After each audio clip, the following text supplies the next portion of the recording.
नमस्कार, आप देख रहे हैं एएलपी न्यूज और मैं हूं आपके साथ स्नेहा तिवारी। उत्तर प्रदेश में जिला पंचायत अध्यक्ष के चुनाव में बीजेपी ने समाजवादी पार्टी को करारा झटका देते हुए अपना दबदबा बरकरार रखा है। 75 सीटों में से 53 में हुए चुनाव में बीजेपी ने 43 सीटों को जीतकर जिला पंचायत अध्यक्ष के चुनाव में नया कीर्तिमान स्थापित किया है। बुंदेलखंड में तो बीजेपी ने क्लीन स्वीप किया है। विपक्ष का एक भी प्रत्याशी चुनाव में नहीं जीता है। 75 में से 65 सीटों पर बीजेपी और सहयोगी के जिला पंचायत अध्यक्ष चुने गए हैं, तो वहीं सपा को सिर्फ 6, राजा भैया की पार्टी जनसत्ता दल समेत 4 अन्य के खाते में गई है। रायबरेली में भी कांग्रेस अपना प्रत्याशी नहीं जिता पाई है। यह भी माना जा रहा है कि बीएसपी के चुनाव नहीं लड़ने का फायदा सीधे बीजेपी के खाते में गया है। जैसा कि अनुमान लगाया जा रहा था कि जिला पंचायत अध्यक्ष के चुनाव में निर्दलियों की भूमिका बहुत बड़ी होगी, या यूं कहें निर्दलीय प्रत्याशी किंगमेकर की भूमिका में रहेंगे। कोरोना काल में पंचायत चुनाव के दौरान बीजेपी से नाराजगी का असर देखने को मिला था, जिसके चलते सपा, बसपा और निर्दलीय प्रत्याशी सबसे ज्यादा जिला पंचायत सदस्य चुने गए थे। बीजेपी समर्थित प्रत्याशी तो कोई जिले में दहाई का आंकड़ा भी नहीं छू पाए थे, परंतु जिला पंचायत अध्यक्ष के चुनाव में बीजेपी का जो मैनेजमेंट देखने को मिला है, उसका ही नतीजा है कि 75 में से 65 सीटों पर बीजेपी ने जीत दर्ज कर ली है।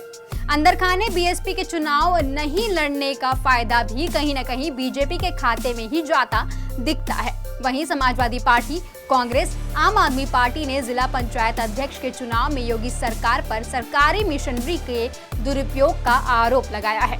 विपक्ष के नेताओं ने योगी सरकार पर डीएम और एसपी के द्वारा चुनाव जीतने का आरोप लगाया है। जिला पंचायत अध्यक्षों के परिणाम पर नजर डालें तो जहां समाजवादी पार्टी लखनऊ में जीत दर्ज करने का दावा कर रही थी, तो सबसे बड़ा उलटफेर देखने को मिला है। बीजेपी की आरती रावत ने सपा की विजय लक्ष्मी को चुनाव में हरा दिया है। 25 वोट में से आरती को 14 और विजय लक्ष्मी को सिर्फ 11 वोट मिले हैं। उन्नाव में बीजेपी की शकुन सिंह 9 वोट से जीती हैं।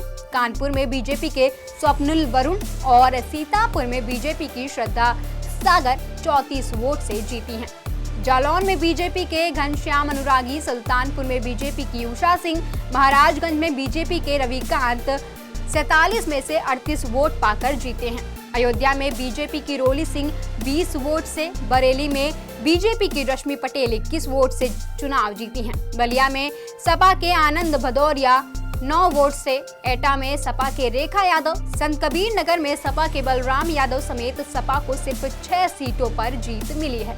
75 में से 1 सीट रायबरेली में बीजेपी को टक्कर देने वाली कांग्रेस हार गई। बीजेपी की रंजना चौधरी ने रायबरेली में जीत दर्ज की है। राजा भैया की पार्टी का प्रतापगढ़ में दबदबा फिर देखने को मिला है। प्रतापगढ़ में जनसत्ता दल की माधुरी पटेल 40 वोट पाकर जीती हैं। वहीं कानपुर देहात, भदोई समेत 4 जिलों में निर्दलीय प्रत्याशी जीते हैं। पंचायत चुनाव को विधानसभा चुनाव से पहले सेमीफाइनल माना जा रहा है, पर सेमीफाइनल में बीजेपी ने जो जीत दर्ज की है, उससे विपक्ष के हौसले कितने पस्त होते हैं, ये तो आने वाला वक्त ही बताएगा। वैसे भी जिला पंचायत के चुनावों को सत्ता पक्ष का चुनाव ही माना जाता है। उत्तर प्रदेश में सरकार बदलने के बाद जिला पंचायत अध्यक्ष बदलना कोई बड़ी बात नहीं है। इतिहास गवाह है कि जब उत्तर प्रदेश में सरकारें बदली हैं, तो जिलों की गद्दी पर सत्ता पक्ष ने ही कब्जा किया है। बहरहाल जिला पंचायत अध्यक्ष चुनाव के बाद सभी पार्टियां विधानसभा की तैयारियों में जोरों शोरों से जुटेंगी, क्योंकि पंचायत चुनाव के परिणाम विधानसभा पर कितना असर डालेंगे, ये तो आने वाला वक्त ही बताएगा। इस खबर में फिलहाल के लिए इतना ही। देश और प्रदेश की तमाम बड़ी खबरों के लिए जुड़े रहें एएलपी न्यूज के साथ।